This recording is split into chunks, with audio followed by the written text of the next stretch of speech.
U.S. National Secretary Advisor Jake Sullivan has said that the Biden administration is working, quote-unquote, around the clock to ensure that the release of nearly 240 hostages being held by terrorists in Gaza, adding that he will be meeting again with representatives of the captives.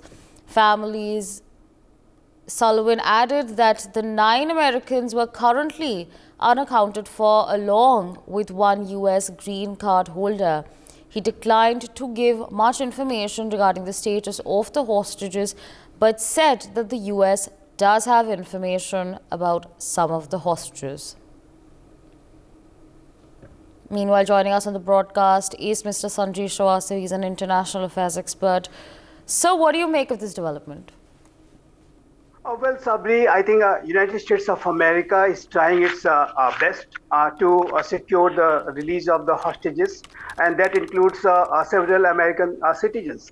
And at this point of time, with the mediation of Qatar and Egypt and several other nations, from the back channel, United States of America is very much in the process of negotiation. And that is being done around the clock, as U.S. National Security Advisor Jake Sullivan has said.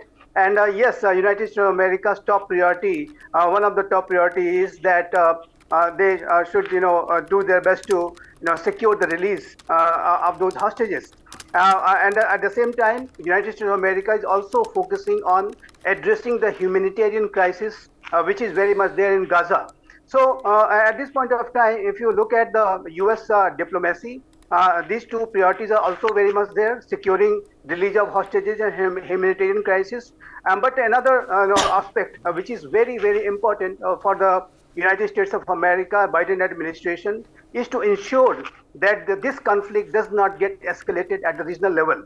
So preventing regional escalation is also one of the priorities. But having said that, let me say that United States of America's steadfast commitment and support to Israel in their war against terrorism is very much there, and there is completely full support, unequivocal support is there from the United States of America's side to Israel, and for that to ensure, United States of America has deployed their full military might in the Eastern Mediterranean Sea, and all sorts of actions and required warnings are being issued by the U.S. side to some state and non-state actors such as Iran and Hezbollah and Houthi, etc., that they should be careful about thinking about any indulgence in this war against terrorism. So I think United States of America's role and responsibilities are huge, and they are playing and doing their best to address this situation. But yes, Sabri, this hostage crisis is one of the top priorities for the U.S. administration at this point of time.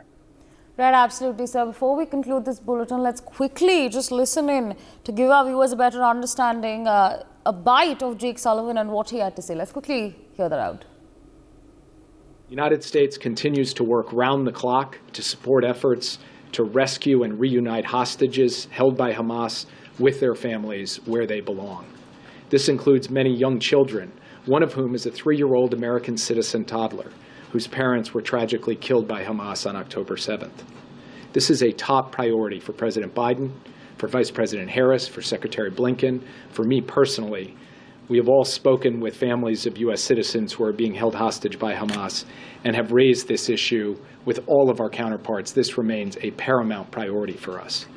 Just yesterday, President Biden spoke with the Emir of Qatar to discuss the important efforts and the important negotiations ongoing to try to secure the release of the hostages being held by Hamas. And later today, here at the White House, I'll be meeting with some of the families of the Americans who are currently being held.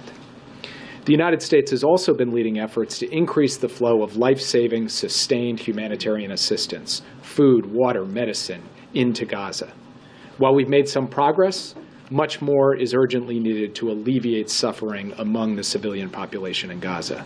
We're glad to see Israel take an important step in this direction. For more such videos, subscribe to the NewsX YouTube channel, hit the bell icon.